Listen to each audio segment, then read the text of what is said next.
আসসালামু আলাইকুম। স্বাগতম জানাচ্ছি বিবিসি আন্তর্জাতিক সংবাদে। শুরুতেই সংবাদ শিরোনাম। ইসরায়েলে অনির্দিষ্টকালের জন্য অনশন শুরু করেছেন ফ্লোটিলার অভিযাত্রীরা। ফ্লোটিলা নৌবহর আটকের প্রতিবাদে বিশ্বজুড়ে চলছে ইসরায়েল বিরোধী বিক্ষোভ। শুনছিলেন সংবাদ শিরোনাম, এবার বিস্তারিত। তার আগে অনুরোধ থাকবে, ফিলিস্তিনের পক্ষে থাকলে অবশ্যই কমেন্টে ইয়েস লিখবেন, আর নতুন হলে চ্যানেলটি সাবস্ক্রাইব করার অনুরোধ রইল। ইসরায়েলের নৌবাহিনী গ্লোবাল সুমুদ ফ্লোটিলা মিশনের নৌযানগুলো এবং ক্রো ও অভিযাত্রীদের আটকের প্রতিবাদে অনির্দিষ্টকালের জন্য অনশন শুরু করেছেন মিশনের অভিযাত্রীরা।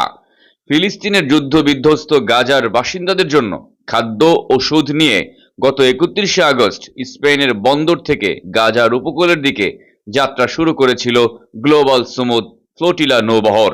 মিশরের অন্তর্ভুক্ত 43টি নৌযান এই যাত্রায় সামিল হয়েছিল।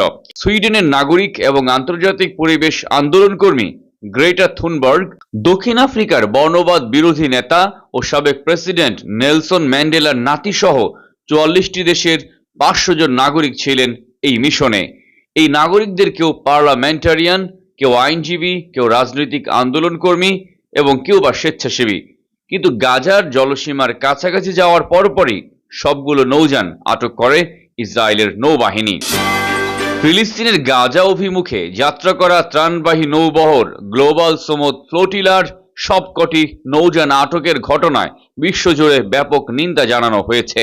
ইউরোপ থেকে অস্ট্রেলিয়া ও দক্ষিণ আমেরিকা পর্যন্ত দেশে দেশে বিক্ষোভকারীর রাস্তায় নেমে ইসরায়েলের পদক্ষেপের তীব্র প্রতিবাদ জানান এবং দেশটির বিরুদ্ধে কঠোর নিষেধাজ্ঞার দাবি তুলেছেন।